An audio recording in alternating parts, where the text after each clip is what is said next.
Sir ಅದು ನನ್ನ ತಮ್ಮ ಸಿದ್ದು ಅಂತ. ಹೋಗಿ ಸಾಹೇಬ್ರು ನೋಡಮ್ಮ. ಅಕ್ಕ ಲೀಲು ಬಾರಿಸ್ತೀನಿ ನೋಡು, ಇನ್ನೊಂದ್ಸಲ ಅಕ್ಕ ಅಂದ್ರೆ ಹಲ್ಲುದ್ದಿಸ್ಬಿಡ್ತೀನಿ. ಪೊಲೀಸ್ ಸ್ಟೇಷನ್ ಅಂತನೂ ನೋಡಲ್ಲ, ಚಪ್ಲಿ ಕಿದ್ದೋಗಂಗ್ ಹೊಡಿತೀನಿ. ಯಾಕಾದ್ರೂ ನನ್ನ ತಮ್ಮ ಕೊಟ್ಟಿದ್ಯೋ ನಿನ್ನ. ಸರ್ ಸರ್ ಇವನ್ನ ಪರ್ಮನೆಂಟ್ ಆಗಿ ಲಾಕಪ್ ಅಲ್ಲಿ ಇಟ್ಬಿಡಿ ಸರ್, ಅದೇ ಸರಿ ಅವನ್ಗೆ. ನಾನು ಲೈಫಲ್ಲಿ ಇಂಥ ನಾಟಕ ಸಾಕಷ್ಟು ನೋಡಿದ್ದೀನಿ. ಈ ಟಿಕ್ ಟಾಕ್ ಬ್ಯಾನ್ ಆದಮೇಲೆ ಎಲ್ಲರೂ ಇಲ್ಲೇ ಬಂದು ಲೈವ್ ಪರ್ಫಾರ್ಮ್ ಮಾಡೋದು.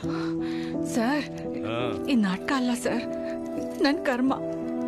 ಗಂಡು ಮಗು ಬೇಕು ಅಂತ ಅಲ್ಲಿದೇ ಇರೋ ದೇವಸ್ಥಾನನೇ ಇಲ್ಲ. ಈಗ ಅವ್ನು ಹುಟ್ಟಿದ್ಮೇಲೆ ಅಲ್ಲಿದೇ ಇರೋ ಪೊಲೀಸ್ ಸ್ಟೇಷನ್ ಇಲ್ಲ. ಸರ್ ಇದೊಂದ್ಸಲ ಕ್ಷಮಿಸ್ಬಿಡಿ ಸರ್. ಕ್ಷಮಿಸೋದು ನನ್ನ ಕೈಲಿಲ್ಲ. ಕೋರ್ಟು, ಕೇಸು, ಲಾಯರು, ಜಡ್ಜು ಅಲ್ಲಿ ನಡೆಯುತ್ತೆ. ಹೋಗಿ ಪ್ಲೀಸ್ ಸರ್, ಕೋರ್ಟ್ ಕಚೇರಿ ಮಾತ್ರ ಬೇಡ ಸರ್. ಓ ಬಸವರಾಜು ಸರ್ ಬನ್ರಿ ಇಲ್ಲಿ ಸರ್.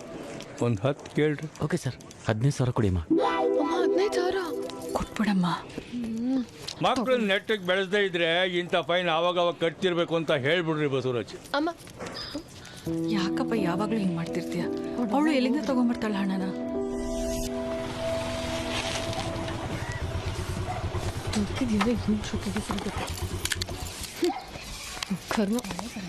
ಅಕ್ಕ ಒಂದು 500 ರೂಪಾಯಿ ಕೊಡು ಪೆಟ್ರೋಲ್ಗೆ. ಪೆಟ್ರೋಲ್ ಹಾಕಿಸ್ಕೊಳ್ಳೋ ಯೋಗ್ಯತೆ ಇಲ್ಲ ಯಾಕೋ ನಿಂಗೆ ಇವೆಲ್ಲ? ಅವೆಲ್ಲ ಒಂದು ಚಿಕ್ಕ ಸೆಟಲ್ಮೆಂಟ್ ಅಕ್ಕ. ಮುಚ್ಚೋ ಬಾಯಿ, ನಿಂದೊಂದು ಬಾಳ ಬೀದಿ ನಾಯಿ ಎಷ್ಟು ಪರವಾಗಿಲ್ಲ. ಅಕ್ಕ ತುಂಬ ಓವರ್ ಆಗಿ ಮಾತಾಡ್ತಾ ಇದ್ಯಾ. ಏರಿಯಾದಲ್ಲಿ ನನಗೆ ಅಂತ ಒಂದು ಲೆವೆಲ್ ಇದೆ. ಸಾಕ್ ನಿಲ್ಸಲ್ಲ, ತಿದ್ಕೋತೀಯ ಅಂದ್ಕೊಂಡ್ರೆ ತಲೆ ಎಲ್ಲ ಮಾತಾಡ್ತೀಯಾ? ಅಕ್ಕ ಮನೆ ಮುಂದೆ ಇದೆಲ್ಲ ಸರಿ ಇರಲ್ಲ, ನೋಡ್ಕೊಂಡು ಮಾತಾಡು. ಹೇಳಮ್ಮ ನಿನ್ನ ಮಗಳಿಗೆ. ಏನಮ್ಮ ನೀನು?